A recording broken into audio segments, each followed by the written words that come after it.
as a trailblazer, as a pioneer, as someone who has been doing this work now, has it been 30 years, I want to say? Almost Yeah. 30. Yeah. So as someone who is a pioneer at doing DEI work within organizations and in society, what should we be doing right now in the face of all these public and legal attacks on the work that we're doing? Yeah. I spent a lot of time in the Black church, so we do a lot of acronyms and so forth, so that if the preacher he has a message that usually has like letters so that you can remember what he's saying when he leaves, right? So I created this thing called the 4 I's, right? And the first one is that I think it's a lot about integration. The reason why many of the things that we've done to promote DEI can be so easily picked off is because they're still sitting outside of what is the norm for the organization or the policies and practices that the organization has to have. So the organization has to interview. So you must integrate principles of DEI into your interviewing, into your promotion, into your cultural assessment, into not just things that sit aside. It is constantly looking for, how can I integrate DEI principles? I don't even have to say they are DEI principles, but mostly what I'm trying to do is dig it in and to thread it so deeply that it would be very hard to pick it out. Like right now, many of us are in companies where we've done this, where when people go to do layoffs, let's say, risks, they happen, the folks who are in charge know from the beginning that they have to do an analysis of what the representation looks like in each of the groups that are going to experience the rift. And then as they start figuring out who's leaving and who's not leaving, they're talking to their leaders and asking their leaders to evaluate the criteria and to think about whether that criteria, whether intentionally or unintentional, might have a disproportionately negative impact on a group that's been already underrepresented, et cetera, et cetera. So that's what I mean by integration. So that's the first I of the 4 I's. The second one is imagine. And let me tell you, this is not easy. I don't know why I had to sing during that, but when I was at Netflix, I remember that every day, if you're inside, every day, there's something. Either there's a big thing or there's a continual thing that causes your mind to get like really small and you just can't think of things. And this is what I used to do. I used to be just like, take the limits off your head. Like physically, I would take my hands and push them up.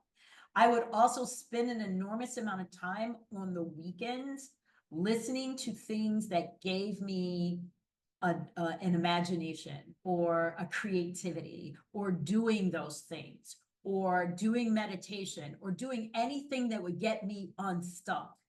We have to get unstuck, which sometimes means you're not doing the stuff you used to do.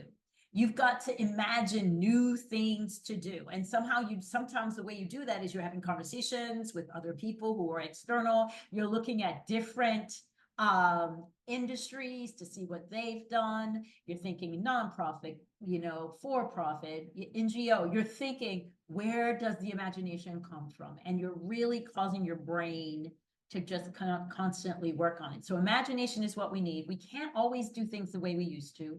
And a lot of flashy things we used to do, we can't do them. Some of them can't be done. The third I for me is influence. And I hear a lot of people say to me, I don't have any influence. I don't have any power. I can't get my leaders to do this or do that. And I get it. And I totally understand it. And I think sometimes we sell ourselves short.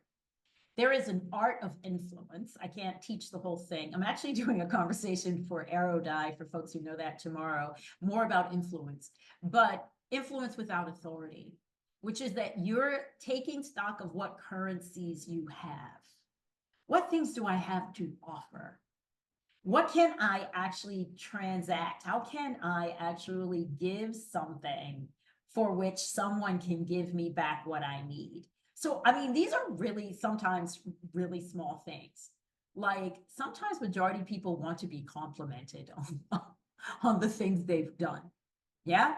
They want you to notice that they're working or they're different or they've changed or that they're working with their team. Just you saying it, because you do have that authority.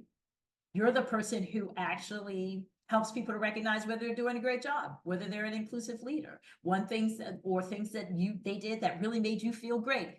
Sometimes telling that person that is a currency you have that you can trade something back for. And it doesn't have to be so transactional that it's not relational. You do have to develop relationships. In fact, what's influence is you gotta get close to the people you're afraid of. Let me just say that.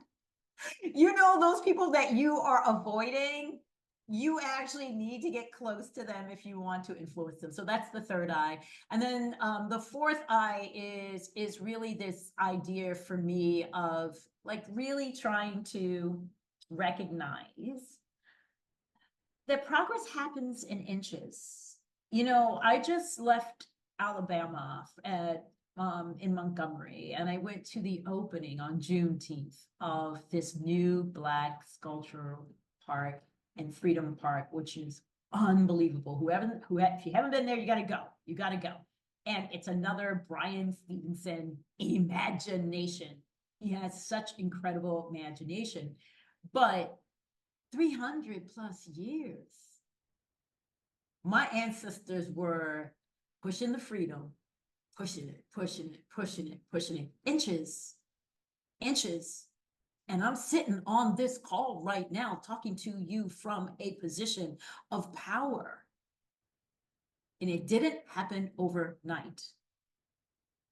And I don't know, y'all, if we're going to see what we want to see. I don't know if we're going to live to see the justice that we think or the equity that we think. But I know one thing, we cannot get so discouraged that we aren't pushing inch after inch after inch, because you never know what the confluence of factors will be that causes the shift. So you got to be about the shift. And you have to be about, these are my two words now. You got to be about the shift and you got to be about the uplift. The shift and the uplift. What are you doing to create an uplift? Isn't it a small part of the company? Is it with a small number of leaders? Is it with a small version? But it doesn't matter. It doesn't necessarily have to be as massive as we thought, because sometimes it's about inches. And so those are my 4 eyes, and I hope they are helpful.